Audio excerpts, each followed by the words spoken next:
Hello everyone. In this video we have to study about exploring magnets of class 6 science chapter. This is related to CBSE or state. Both have the same subjects, that is science and maths. So here in this video we have to learn about science chapter, that is exploring magnets. So imagine walking into a scrap yard full of material junk.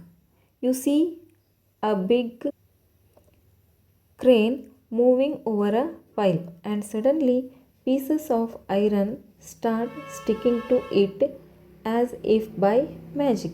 This happens because the crane has a magnet. The crane has a magnet attached to it. See, look at here in this picture. This is the scrap yard where the waste materials are being.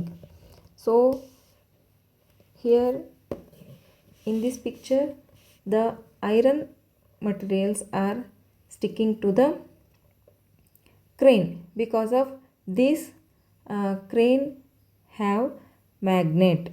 This crane has magnet attached to it. So ಇಲ್ಲಿ ಏನಾಗಿರುತ್ತೆ, ಈ ಪಾರ್ಟಲ್ಲಿ ಮ್ಯಾಗ್ನೆಟನ್ನು attach ಮಾಡಿರ್ತಾರೆ ಕ್ರೇನಿಗೆ. ಅದಕ್ಕೋಸ್ಕರ ಅದೇನು ಮಾಡುತ್ತೆ, ಎಲ್ಲ ಒಂದು iron ಪಾರ್ಟ್ಸ್ಗಳನ್ನು ಅಟ್ರ್ಯಾಕ್ಟ್ ಮಾಡ್ಕೊಳ್ಳುತ್ತೆ. So magnets are not just in cranes, they are also in things like stickers that stick to your fridge or boxes that close tightly without a lock. These magnets help hold things together in a simple and clever way. So ನಾವು ಈಸಿಯಾಗಿ close ಮಾಡಿ ಅದನ್ನು ಯಾವುದೇ lid ಇಲ್ದಂಗೆ ಅದನ್ನು ಆರಾಮಾಗಿ ನಾವು lock ಇಲ್ದಂಗೆ ಮುಚ್ಬೋದಪ್ಪ ಅಂದರೆ ನಾವು ಏನು ಯೂಸ್ ಮಾಡ್ಬೋದು, ಮ್ಯಾಗ್ನೆಟ್ಗಳನ್ನು ಯೂಸ್ ಮಾಡ್ಬೋದು. So then what it means magnetic material or an non-magnetic material. Let us see. Okay, now start magnetic and non-magnetic materials. Which tools in your geometry box are made of non-metal materials? What makes them different from the metal tools? So this is your compass box. Some instruments are made up of metals and some of made up of non-metal materials like eraser, pencil. So from metal the materials are compass, divider are there. So how do you think magnets are useful in everyday life? Can you name some examples where magnets are used? So ಹಾಗಾದರೆ magnets ಯಾವ ರೀತಿ use ಆಗಿದ್ದಾವೆ ನಮ್ಮ everyday ಲೈಫಲ್ಲಿ? ಕೆಲವೊಂದಿಷ್ಟು examples ನೀವು ಹೇಳೋಕ್ಕೆ ಸಾಧ್ಯನಾ? ಎಸ್. ಸೊ ಮ್ಯಾಗ್ನೆಟಿಕ್ ಮಟೀರಿಯಲ್ಸ್ ಯಾವ ರೀತಿ ನಮಗೆ ಹೆಲ್ಪ್ ಮಾಡ್ತಾವಪ್ಪ ಅಂದರೆ ಈಸಿಯಾಗಿ. ಸೊ ನಾವು ಯಾವುದಾದ್ರೂ ಒಂದು ಐರನ್ ಮಟೀರಿಯಲ್ಸು ಬೇರೆ ಒಂದು ಪದಾರ್ಥದಲ್ಲಿ ಮಿಕ್ಸ್ ಆಗಿತ್ತು ಅಂತಂದರೆ ನಾವು ಏನು ಮಾಡ್ಬೋದು, ಈಸಿಯಾಗಿ ಮ್ಯಾಗ್ನೆಟ್ನ ಯೂಸ್ ಮಾಡಿಕೊಂಡು ಅದನ್ನು ಯೂಸ್ ಮಾಡಿಕೊಂಡು ಯಾವುದ್ರಲ್ಲಿ ಮಿಕ್ಸ್ ಆಗಿರುತ್ತಲ್ಲ ಅದರಲ್ಲಿ ಹಾಕಿದರೆ ಈಸಿಯಾಗಿ ನಮಗೆ ಐರನ್ ಮಟೀರಿಯಲ್ಸ್ ಸ್ಟಿಕ್ ಔಟ್ ಆಗುತ್ತೆ. So next one, magnetic versus non magnetic materials. Magnetic materials first one ಏನು ನೋಡೋಣ ನಾವೀಗ, ಮ್ಯಾಗ್ನೆಟಿಕ್ ಮಟೀರಿಯಲನ್ನು ನೋಡೋಣ. So these are materials that get attached to a magnet. These are the materials which are attracted to magnet. Examples include iron, nickel and cobalt. So these are the magnetic materials which are attracted to magnet. When you bring a magnet close to these materials, they will stick to it. So ಇವುಗಳನ್ನು ನಾವೇನಂತ ಕರಿತೀವಿ, magnetic materials ಅಂತಂದು ಹೇಳಿ ಕರಿತೀವಿ. ಅಂದರೆ magnetic materials ಅಂದರೆ ಏನಪ್ಪ ಅಂದರೆ the materials which are attracted to a magnet. Those are called as magnetic materials. And the another one is non-magnetic material. These are materials that do not get attached to a magnet. So ಇವೇನಾಗಲ್ಲ attract ಆಗೋದಿಲ್ಲ, ಮ್ಯಾಗ್ನೆಟಿಗೆ attract ಆಗೋದಿಲ್ಲ. ಅಂತಹ ಮಟೀರಿಯಲ್ಸ್ನ ನಾವೇನಂತ ಕರಿತೀವಿ, ನಾನ್ magnetic materials ಅಂತಂದು ಹೇಳಿ ಕರಿತೀವಿ. Examples: wood, plastic, glass and cloth, paper. These are the examples for non-magnetic materials. So in this picture you look, so these are the magnetic materials: key, knife, screwdriver, pin, fork, compass. So these are all the magnetic materials and these are non-magnetic materials.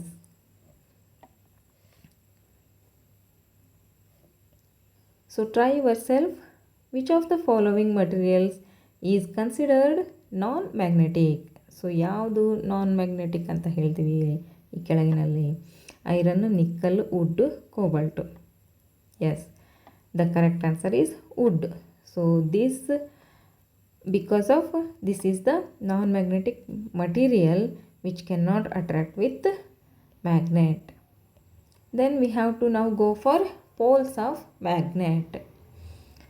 So why do you think the iron filings stick more to the ends of the magnet rather than the middle? So ನಾವೀಗ ಒಂದು ಸ್ವಲ್ಪ iron ಫಿಲ್ಲಿಂಗ್ಸ್ನ ನಾವು ಚೆಲ್ಲಿದ್ವಿ ಅಂತ ಅಂದರೆ ಅಲ್ಲಿ ಮ್ಯಾಗ್ನೆಟಾಗಿ ಇಟ್ಟಾಗ ಏನಾಗುತ್ತಪ್ಪ ಅಂದರೆ ಈ ರೀತಿಯಾಗಿ ಎಂಡ್ ಪಾರ್ಟ್ಗಳಲ್ಲಿ ಜಾಸ್ತಿ ಸ್ಟಿಕ್ ಆಗ್ತವೆ. ಐರನ್ ಫಿಲ್ಲಿಂಗ್ಸ್ ಏನಿರ್ತಾವಲ್ಲ ಅವು ಏನು ಮಾಡ್ತಾವೆ, ಐರನ್ ಸ್ಮಾಲ್ ಪೀಸಸ್ ಇರ್ತಾವಲ್ಲ ಅವು ಎಂಡ್ಸ್ಗಳಲ್ಲಿ, ಮ್ಯಾಗ್ನೆಟಿನ ಎಂಡ್ಸ್ಗಳಲ್ಲಿ ಜಾಸ್ತಿ ಅಟ್ರ್ಯಾಕ್ಟ್ ಆಗ್ತವೆ. ಯಾಕೆ ಹೀಗಾಗ್ತವಪ್ಪ ಅಂತಂದರೆ, ಯಾಕಾಗ್ತಪ್ಪ ಅಂದರೆ ಇಲ್ಲಿ ಏನಾಗಿರುತ್ತೆ, ಎಂಡ್ಸ್ಗಳಲ್ಲಿ ಮ್ಯಾಗ್ನೆಟಿಕ್ ಫೋರ್ಸು ಜಾಸ್ತಿ ಆಗಿರುತ್ತೆ. The iron fillings shows us magnetic force is strongest by gather more at the poles. So ಇವುಗಳನ್ನು ನಾವು ಪೋಲ್ಸ್ ಅಂತಂದು ಹೇಳಿ ಕರಿತೀವಿ. ದ ಎಂಡಿಂಗ್ಸ್ ಆಫ್ ದ ಮ್ಯಾಗ್ನೆಟ್ಗಳನ್ನು ನಾವೇನಂತ ಕರಿತೀವಿ, ಪೋಲ್ಸ್ ಅಂತ ಕರಿತೀವಿ. ಇದನ್ನು ನಾರ್ತ್ ಪೋಲ್ ಅಂತ ಕರಿತೀವಿ, ಇದನ್ನು ಸೌತ್ ಪೋಲ್ ಅಂತ ಕರಿತೀವಿ. ಇಲ್ಲಿ ಏನಾಗಿರುತ್ತೆ, ಮ್ಯಾಗ್ನೆಟಿಕ್ ಫೋರ್ಸು ಈ ಎಲ್ಲ ಮಿಡಲ್ ಪಾರ್ಟ್ಗಳಿಗಿಂತ ಈ ಎಂಡಿಂಗ್ ಪಾರ್ಟ್ಗಳಲ್ಲಿ ಜಾಸ್ತಿ ಸ್ಟ್ರಾಂಗ್ ಆಗಿರುತ್ತೆ. So no matter what shape of the magnet is, whether it's straight bar, horseshoe shape or a cylinder, the fillings will always gather more at the poles. So ಇದು ಯಾವುದೇ shape ಆಗಿರ್ಬೋದು, ಅದು ಒಂದು straight bar ಆಗಿರ್ಬೋದು ಅಥವಾ horse shoe shape ಆಗಿರ್ಬೋದು, ಈ ರೀತಿಯಾಗಿರ್ತಕ್ಕಂಥ ಶೇಪ್ ಆಗಿರೋದು, ಸಿಲಿಂಡರಲ್ಲಿರ್ತಕ್ಕಂಥ ಶೇಪ್ ಆಗಿರ್ಬೋದು, ಯಾವುದೇ ರೀತಿಯಾಗಿರ್ತಕ್ಕಂಥ ಶೇಪ್ ಆಗಿದ್ರೂ ಸಹ iron fillings at the end ಅಂದರೆ ಪೋಲ್ಸ್ಗಳಲ್ಲೇ ಜಾಸ್ತಿ ಅಟ್ರ್ಯಾಕ್ಟ್ ಆಗುತ್ತೆ. So why do you think it's impossible to find a magnet with just one pole? ಒಂದು ಪೋಲಿಂದ ನಾವು ಒಂದು ಮ್ಯಾಗ್ನೆಟ್ನ ಫೈಂಡ್ ಔಟ್ ಮಾಡೋಕ್ಕಾಗಲ್ಲ. ಯಾಕೆ? ಸೊ ಯಾಕೆ ಅಂತಂದು ಹೇಳಿ ನಾವು ಅಂಡರ್ಸ್ಟ್ಯಾಂಡಿಂಗ್ ಮ್ಯಾಗ್ನೆಟ್ ಪೋಲ್ಸ್ಗಳಲ್ಲಿ ತಿಳ್ಕೊಳ್ಳೋಣ. Okay, so every magnet has 2 poles. ಆವಾಗಲೇ ಹೇಳಿದೆ ನಾನು, ಪ್ರತಿಯೊಂದು ಮ್ಯಾಗ್ನೆಟ್ಟು 2 ಪೋಲ್ಸ್ಗಳನ್ನು ಹೊಂದಿರ್ತಾವೆ. ಒಂದು ನಾರ್ತ್ ಪೋಲು, ಇನ್ನೊಂದು south pole. So this is the north pole, this is the south pole. This is the horseshoe shape magnet. This is the straight bar shape magnet. The magnetic force is strongest at these poles. If you were to sprinkle iron fillings around a bar magnet, you would notice that the fillings gather more densely at the ends of the magnet, indicating the location of the poles. So ನಾನು ಆವಾಗಲೇ ಹೇಳಿದ ಹಾಗೆ ಪೋಲ್ಸ್ಗಳಲ್ಲಿ strongest ಇರೋದರಿಂದ magnetic power ಇಲ್ಲಿ ಏನಾಗುತ್ತೆ, iron ಫಿಲ್ಲಿಂಗ್ಸು ಜಾಸ್ತಿ ನಮಗೆ attract ಆಗ್ತಾ ಬರ್ತವೆ. ಸೊ ನೋಡಿ, ಇಲ್ಲಿ ಮಿಡಲಲ್ಲಿ ಕಡಿಮೆ ಅಟ್ರ್ಯಾಕ್ಟ್ ಆಗಿದೆ, ಹೌದಾ? ಸೊ ಎಂಡಿಂಗಲ್ಲೇ ಜಾಸ್ತಿ ಯಾಕೆ ಅಟ್ರ್ಯಾಕ್ಟ್ ಆಗ್ತೀವಪ್ಪ ಅಂತಂದರೆ, ಎಂಡಿಂಗ್ಗಳಲ್ಲಿ ಅಂದರೆ ಪೋಲ್ಸ್ಗಳಲ್ಲಿ ಮ್ಯಾಗ್ನೆಟಿಕ್ ಫೋರ್ಸು ಜಾಸ್ತಿ ಸ್ಟ್ರಾಂಗ್ ಆಗಿರುತ್ತೆ. It is impossible to get a magnet with only 1 pole. ಒಂದೇ ಒಂದು ಪೋಲ್ ಇರೋಂತಹ ಮ್ಯಾಗ್ನೆಟ್ಗಳನ್ನು ನಾವು ನೋಡೋದೇ ಇಲ್ಲ. ಸೊ ಇದನ್ನು ನಾವು ಇದನ್ನ ಯಾಕಂದ್ರೆ ಒಂದು ವೇಳೆ ಬ್ರೇಕ್ ಮಾಡಿದ್ವಿ ಅಂದರೆ ಸೊ ಇದನ್ನು ಈ ರೀತಿ ಬ್ರೇಕ್ ಮಾಡಿದ್ವಿ ಅಂದರೆ ಇದು ಎಸ್ ಆಗಿದ್ದರೆ ಇದು ಎನ್ ಆಗಿರುತ್ತೆ, ಇದು ಎನ್ ಆಗಿದ್ದರೆ ಇದು ಎಸ್ ಆಗಿರ್ತದೆ. ಸೊ ನಾವು ಈ ರೀತಿ ಮಾಡ್ತಾ ಹೋಗಿ ಸೊ ಇಲ್ಲಿ ನೋಡಿ, ಸೊ ಇದು ನಾವು ಇಲ್ಲಿಗೆ ಬ್ರೇಕ್ ಮಾಡಿದ್ವಿ ಅಂತ ತಿಳ್ಕೊಂಡ್ರೆ ಈ ಪೋಲ್ ಈಗ ಇದು 2 ಭಾಗ ಆಯ್ತು ಹೌದಾ. ಸೊ ಈ ಪೋಲು ಇವಾಗ ನಾರ್ತ್ ಪೋಲ್ ಆಗುತ್ತೆ, ಇಲ್ಲಿ ಈ ಪೋಲ್ ಉಳಿತಲ್ಲ ಇದೇನಾಗುತ್ತೆ ನಾರ್ತ್ ಪೋಲ್ ಆಗುತ್ತೆ, ಇದು ಸೌತ್ ಪೋಲ್ ಆಗುತ್ತೆ. ಮತ್ತು ಇದರಲ್ಲಿ ಏನಾದರೂ ನಾವು ಮತ್ತೆ ಭಾಗ ಮಾಡ್ತಾ ಹೋದ್ವಿ ಅಂದರೆ ಇದು ಸೌತ್ ಪೋಲ್ ಆಗುತ್ತೆ, ಇದು ನಾರ್ತ್ ಪೋಲ್ ಆಗುತ್ತೆ.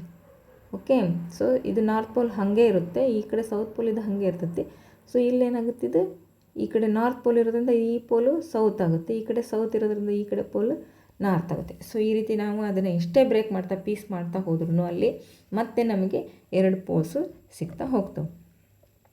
ಸೊ ನಾವು ಮ್ಯಾಗ್ನೆಟ್ನ ಯೂಸ್ ಮಾಡಿಕೊಂಡು ಡೈರೆಕ್ಷನ್ಸ್ನ ಯಾವ ರೀತಿ ಫೈಂಡ್ ಔಟ್ ಮಾಡ್ಬೋದು ಅಂತಂದು ಹೇಳಿ ಮುಂದಿನ ವಿಡಿಯೋದಲ್ಲಿ ತಿಳ್ಕೊಳ್ಳೋಣ. Okay, thanks.